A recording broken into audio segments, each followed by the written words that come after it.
MP আনার হত্যায় ঢাকা গ্রেফতার ৩ জনের ৮ দিনের রিমান্ড। ভারতে আটক জিহাদকে ১২ দিনের রিমান্ডে পাঠিয়েছেন আদালত। অপরাধী যত প্রভাবশালী হোক না কেন তাকে শাস্তি পেতেই হবে, হুঁশিয়ারি ওবায়দুল কাদেরের। অন্যায়কারীদের আশ্রয় দেবে না সরকার। এবং জাতীয় কবি কাজী নজরুল ইসলামের ১২৫তম জন্মবার্ষিকী আজ। দিনটি উপলক্ষে জাতীয় পর্যায়ে ব্যাপক কর্মসূচি নেওয়া হয়েছে।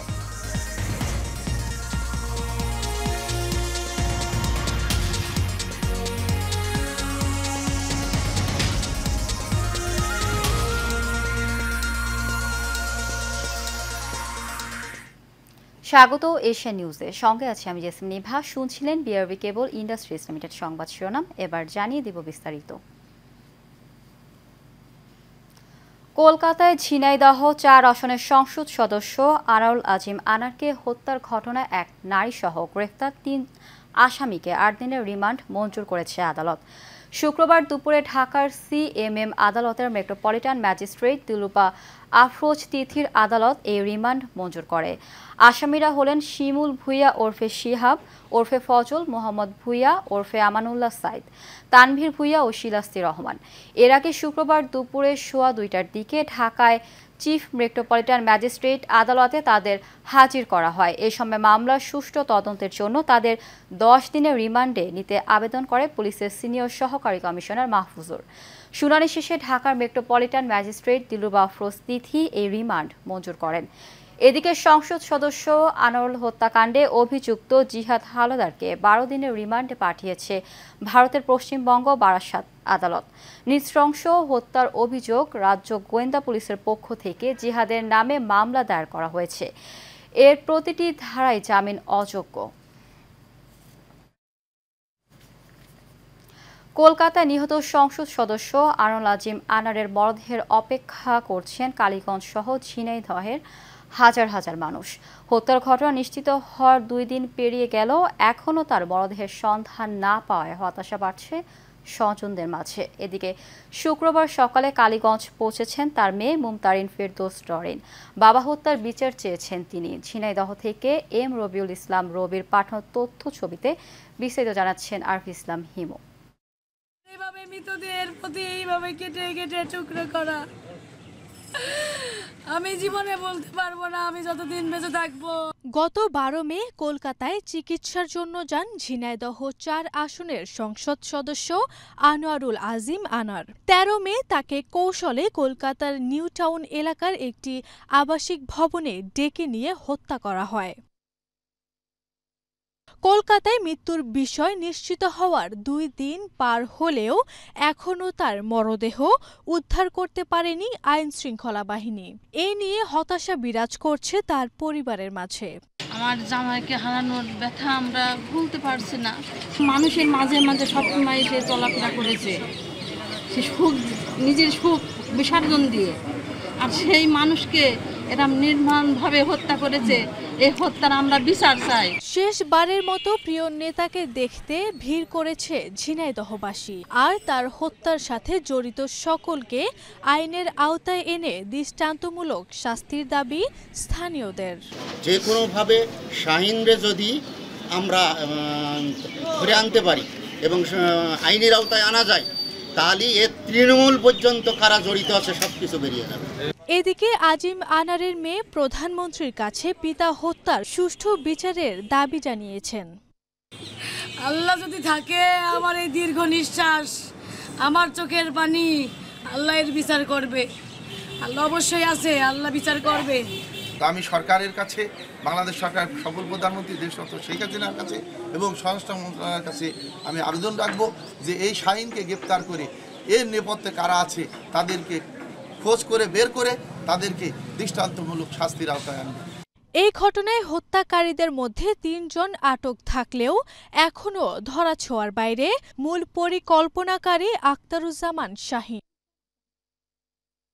আরভি ইসলাম হিমু, এশিয়ান টেলিভিশন। অপরাধী যেই হোক না কেন তা প্রমাণিত হলে সরকারের পক্ষ থেকে কোনো ছাড় দেওয়া হবে না বলে হুঁশিয়ারি দিয়েছেন আওয়ামী লীগের সাধারণ সম্পাদক, সড়ক পরিবহন ও সেতু মন্ত্রী ওবায়দুল কাদের। বঙ্গবন্ধু অ্যাভিনিউয়ে দলীয় কার্যালয়ে সাবেক আইজিপি বেনজির আহমেদের সম্পত্তি ক্রয় প্রসঙ্গে সাংবাদিকদের এক প্রশ্নের জবাবে এসব কথা বলেন তিনি। সেতুমন্ত্রী আরও বলেন, নির্বাচন বয়কট ও গণ অভ্যুত্থানে ব্যর্থ হয়ে বিএনপি মানসিক ট্রমা ভয়ানক পর্যায়ে পৌঁছে গেছে। বিস্তারিত নূর মোহাম্মদ ভূঁইয়ার রিপোর্টে। আওয়ামী লীগের কেন্দ্রীয় কার্যালয় বঙ্গবন্ধু অ্যাভিনিউ প্রাঙ্গণে নেত্রকোনা এক আসনের সাবেক সংসদ সদস্য মানু মজুমদারের মরদেহে প্রধানমন্ত্রীর পক্ষ থেকে শ্রদ্ধা জানান দলটির সাধারণ সম্পাদক ওবায়দুল কাদের। পরে কেন্দ্রীয় নেতাদের সাথে নিয়ে আওয়ামী লীগের পক্ষ থেকে আবারও শ্রদ্ধা জানান তিনি। এরপর সমসাময়িক বিষয় নিয়ে গণমাধ্যমের সাথে মতবিনিময় করেন ওবায়দুল কাদের। এ সময় সাবেক আইজিপি বেনজির আহমেদের সম্পত্তির ক্রয়ের প্রসঙ্গের এক প্রশ্নের জবাবে তিনি বলেন, সরকার কাউকে আশ্রয় দেয় না, অপরাধী যেই হোক তাকে শাস্তি পেতে হবে। অপরাধ করে কেউ পার পাবে, বিচার বিভাগ স্বাধীন, সেখানে যদি অপরাধী হিসাবে সাব্যস্ত হয় কেউ, আমরা তাকে প্রোটেকশন দিই। তিনি সাবেক আইজিপি হন আর সাবেক সেনাপ্রধান। আওয়ামী লীগ সাধারণ সম্পাদক দাবি করেন, মানসিক বিপর্যয়ের ভয়ঙ্কর পর্যায়ে পৌঁছে গেছে বিএনপি। মির্জা ফখরুল তো প্রতিদিনই অনেক কথা বলেন, তার মানসিক ট্রমা মনে হয় ভয়ঙ্কর পর্যায়ে উপনীত হয়েছে তিনি এবং বিএনপির নেতারা অন্ধকারে ঢিল ছুটে। এই সরকারের আমলে নিরীহ কেউ হয়রানির শিকার হয়নি মন্তব্য করে ওবায়দুল কাদের বলেন, বিএনপির আমলে জুলুম নির্যাতনের দৃষ্টান্ত এখনো আছে। সাংবাদিকদের উপর নির্যাতন করেছে, প্রধান বিচারপতির বাড়িতে হামলা চালিয়েছে। নূর মোহাম্মদ ভূঁইয়া, এশিয়ান টেলিভিশন, ঢাকা। গানের বুলবুল আর কবিতায় দ্রোহের প্রতীক জাতীয় কবি কাজী নজরুল ইসলামের ১২৫তম জন্মবার্ষিকী আজ। এই দিনে ভারতের পশ্চিমবঙ্গের বর্ধমান জেলায় আসানসোল মহকুমার চুরুলিয়া গ্রামে জন্মগ্রহণ করে বাংলা সাহিত্যের এই বিরল প্রতিভা। বরাবরের মতোই নানা আয়োজনের মধ্য দিয়ে ৩ দিন ব্যাপী জাতীয় কবির জন্মবার্ষিকী উদযাপন করা হবে। সকালে ঢাকা বিশ্ববিদ্যালয় এলাকায় কবির সমাধিতে পুষ্পস্তবক অর্পণের মাধ্যমে প্রেম, দ্রোহ আর মানবতার কবি নজরুলের জন্মবার্ষিকী উদযাপন শুরু হয়। এছাড়া দিবসটি উপলক্ষে রাষ্ট্রপতি মোহাম্মদ শাহাবুদ্দিন ও প্রধানমন্ত্রী শেখ হাসিনা কবির স্মৃতির প্রতি গভীর শ্রদ্ধা ও বিদেহী আত্মার শান্তি কামনা করে পৃথক বাণী দিয়েছেন। প্রধানমন্ত্রী শেখ হাসিনা তার বাণীতে বলেন, কবি নজরুলের আজীবন সাধনা ছিল সমাজের শোষিত ও বঞ্চিত মানুষের অর্থনৈতিক ও রাজনৈতিক মুক্তি এবং মানুষের সামাজিক মর্যাদার স্বীকৃতি অর্জন।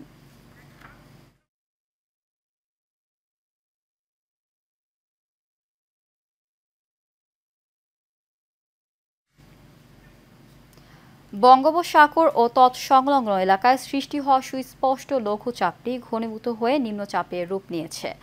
আবহাওয়া অধিদপ্তরের ঝড় সতর্কীকরণ কেন্দ্রের উপপরিচালক শামীম হাসান বিষয়টি নিশ্চিত করেছেন। তিনি বলেন, চট্টগ্রাম, কক্সবাজার, মোংলা, পায়রা সমুদ্রবন্দর ১ নম্বর দূরবর্তী সতর্ক সংকেত দেখাতে বলা হয়েছে। এছাড়া সাগরে মাছ ধরার নৌকাগুলোকে উপকূলের কাছাকাছি চলে আসতে বলা হয়েছে। কারণ নিম্নচাপটি ঘূর্ণিঝড়ের রূপ না নিলেও সাগর উত্তাল রয়েছে। শামীম হাসান বলেন, নিম্নচাপটি ঘূর্ণিঝড়ে পরিণত হলে বাংলাদেশের সুন্দরবন, খুলনা এবং তৎসংলগ্ন কলকাতা, পশ্চিমবঙ্গ অঞ্চল দিয়ে অতিক্রম করতে পারে। ধারণা করা হচ্ছে ২৬ মে ঝড়টির সৃষ্টি হতে পারে, তবে এখনও এটি নিশ্চিত করে বলা যাচ্ছে না।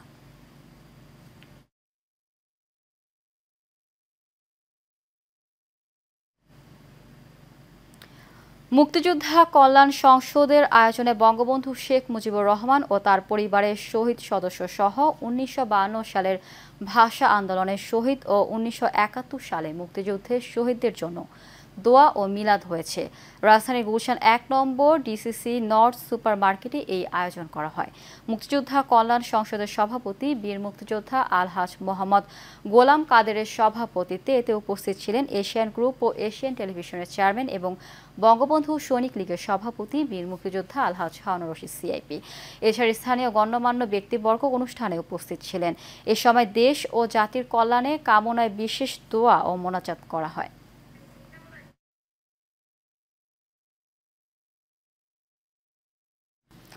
আয়োজিত হলো হাইকোর্টের নির্দেশ অমান্য করে রাজধানীর মুগদায় উচ্ছেদ অভিযানের বিরুদ্ধে এলাকাবাসীর প্রতিবাদ সভা। শুক্রবার বিকেলে মাহবুবুর রহমান ও সাবেক ছাত্রলীগ নেতা ইঞ্জিনিয়ার জহিরুল ইসলামের পরিচালনায় মুগদায় এই প্রতিবাদ সভা অনুষ্ঠিত হয়। এ সময় উপস্থিত ছিলেন এলাকাবাসী এবং ভুক্তভোগী বাড়ি মালিকরা। তারা জানান, ভুক্তভোগী বাড়ি মালিকদের কোনো প্রকার ক্ষতিপূরণ ছাড়াই এই উচ্ছেদ অভিযান পরিচালনা করা হচ্ছে।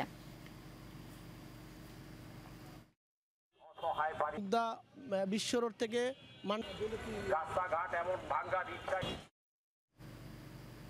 বাংলাদেশ বিমান বাহিনীর ভৌত ও অবকাঠামোগত উন্নয়নের পাশাপাশি সৌন্দর্য বর্ধনের নিমিত্তে তেজগাঁও পুরাতন বিমানবন্দর সংলগ্ন রানওয়ে লেকটি নামকরণ করা হয়েছে গার্ডেন বাই দি রানওয়ে। গতকাল গার্ডেন বাই দি রানওয়ের উদ্বোধনী অনুষ্ঠানে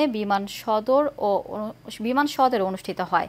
এ সময় প্রধান অতিথি হিসেবে গার্ডেন বাই দি রানওয়েটির উদ্বোধন করেন পর্যটন মন্ত্রণালয়ের মন্ত্রী জনাব মোহাম্মদ ফারুক খান এমপি। উক্ত অনুষ্ঠানে উপস্থিত ছিলেন বিমান বাহিনীর প্রধান air chief marshal Sheikh Abdul Hannan, Bafuwa কেন্দ্রীয় পরিষদের সভানেত্রী তাহমিদা হান্নান সহ অন্যান্যরা।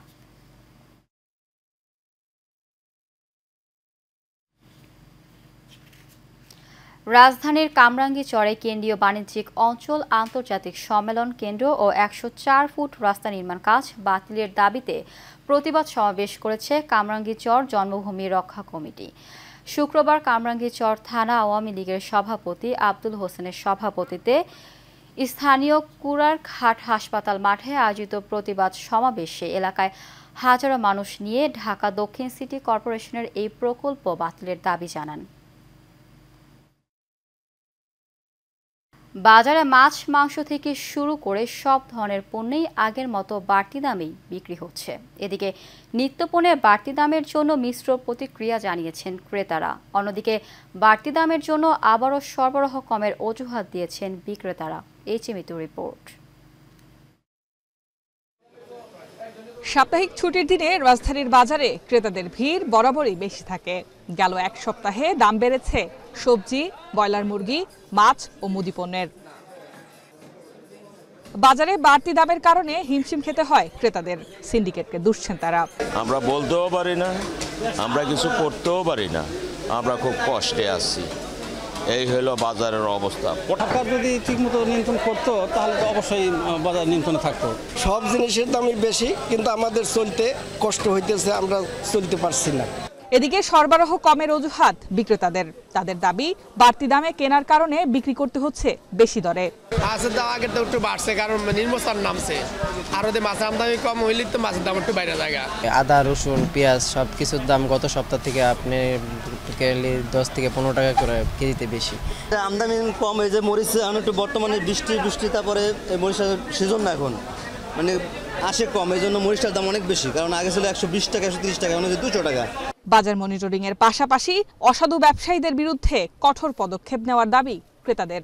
সরকার যদি একটা বাজার মনিটরিং বা নিয়ন্ত্রণে যদি দেখা যায় নিয়মিত একটা তদারকি থাকে, সেক্ষেত্রে আমরা একটা স্বস্তি পাই। এইচএমইটু, Asian television, Dhaka. Tobacco control and research cell, Dhaka international university ও বাংলাদেশ তামাক বিরোধী জোট এর আয়োজনে সচিত্র স্বাস্থ্য সতর্কবাণী বৈশ্বিক প্রেক্ষাপট এবং বাংলাদেশ শীর্ষক এক আলোচনা সভার আয়োজন করা হয়েছে। অনুষ্ঠানে প্রধান অতিথি হিসেবে উপস্থিত ছিলেন বাংলাদেশ জাতীয় সংসদের মাননীয় ডেপুটি স্পিকার জনাব শামসুল হক টুকু এমপি। এছাড়াও বিশেষ অতিথি হিসেবে উপস্থিত ছিলেন ডাক্তার মোহাম্মদ আব্দুল আজিজ এমপি। এ সময় বক্তারা বলেন, তামাক নিয়ন্ত্রণে নানা পদ্ধতির মধ্যে তামাকজাত দ্রব্যের মোড়কে সচিত্র স্বাস্থ্য সতর্কবাণী প্রদান অন্যতম। তামাকজাত দ্রব্যের মোড়কে বড় ছবি সহ স্বাস্থ্য সতর্কবাণী প্রদান করা সম্ভব হলে আরও বেশি জনগোষ্ঠীকে তামাক ত্যাগে উদ্বুদ্ধ করা সম্ভব হবে। আসন্ন উপজেলা পরিষদ নির্বাচনকে সামনে রেখে ভোলার তজুমউদ্দিনের প্রচারণায় ব্যস্ত সময় পার করছেন চশমা প্রতীকের ভাইস চেয়ারম্যান প্রার্থী আমিন মহাজন। নির্বাচনকে সামনে রেখে উপজেলার বাজার সহ বিভিন্ন এলাকা গণসংযোগ, উঠান বৈঠক ও পথসভা চালিয়ে যাচ্ছেন ভাইস চেয়ারম্যান প্রার্থী আমিন মহাজন। দিনরাত উপজেলার আনাচে কানাচে প্রচারণায় ব্যস্ত সময় পার করছেন তিনি সহ তার সমর্থকরা। উন্নয়নের ধারা অব্যাহত রাখতে এবং তজুমউদ্দিন উপজেলাকে স্মার্ট উপজেলা করার লক্ষ্যে তিনি নির্বাচনী এলাকার মানুষের কাছে দোয়া ও চশমা মার্কায় ভোট প্রার্থনা করছেন।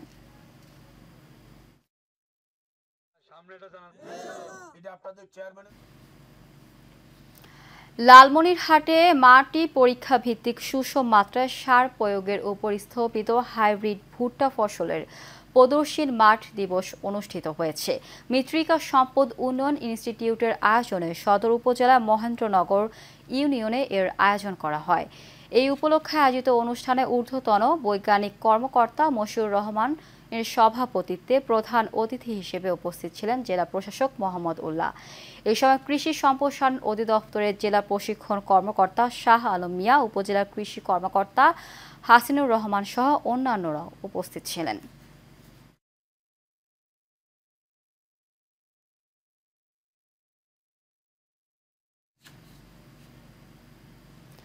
নাটোরের বাগাতিপাড়ায় দিনব্যাপী মাছ শিকারের আয়োজন করা হয়েছে। উপজেলার দয়ারামপুর ইউনিয়নের হাট গোবিন্দপুর এলাকায় পুকুরে এই মাছ শিকারের আয়োজন করা হয়।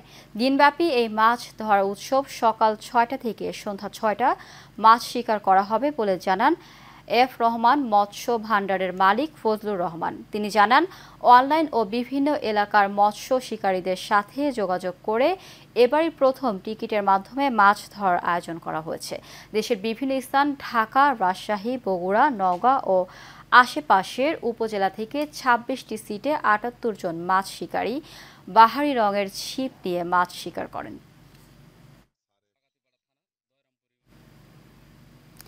নোয়াখালী বেগমগঞ্জ উপজেলা পরিষদ নির্বাচনে মোটরসাইকেল মার্কা প্রার্থী SM শাহাবুদ্দিনের নির্বাচনী অফিস উদ্বোধন করা হয়েছে। গেল রাতে খামারবাড়ির সামনে এই অফিস উদ্বোধন করা হয়। ডিজিটাল ও স্মার্ট উপজেলা করতে আগামী ২৯ মে মোটরসাইকেল মার্কায় ভোট দেওয়ার আহ্বান জানান SM শাহাবুদ্দিন।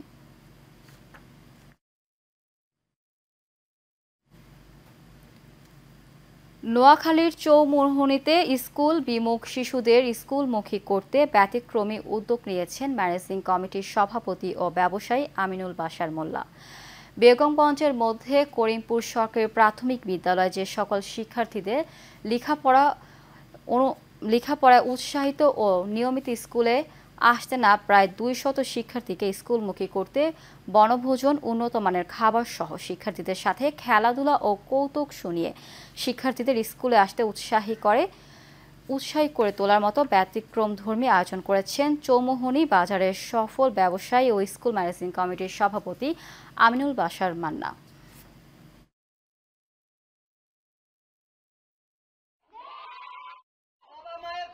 মান্না ভাইয়া বনভোজনের আয়োজন করছে, আমরা খুব খুশি, আমাদের খুব ভালো লাগছে। শিক্ষার্থীদেরকে বিদ্যালয়মুখী করা, খেলাধুলা আয়োজন ও বনভোজন ব্যবস্থা শিক্ষার্থীদের আধুনিক শিক্ষায় শিক্ষিত করার আমার উদ্দেশ্য।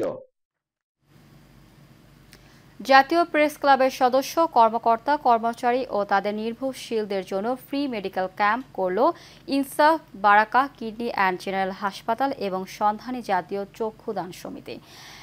ক্যাম্পটি উদ্বোধন করেন জাতীয় প্রেস ক্লাবের যুগ্ম সম্পাদক মোহাম্মদ আশরাফ আলী। বিশেষ অতিথি ছিলেন ইনসাফ বারাকা হাসপাতালের assistant general manager Mohammad Hafizur Rahman এবং সন্ধানী জাতীয় চক্ষুদান সমিতির সভাপতি অধ্যাপক ডাক্তার মনিলাল আইস লিটু।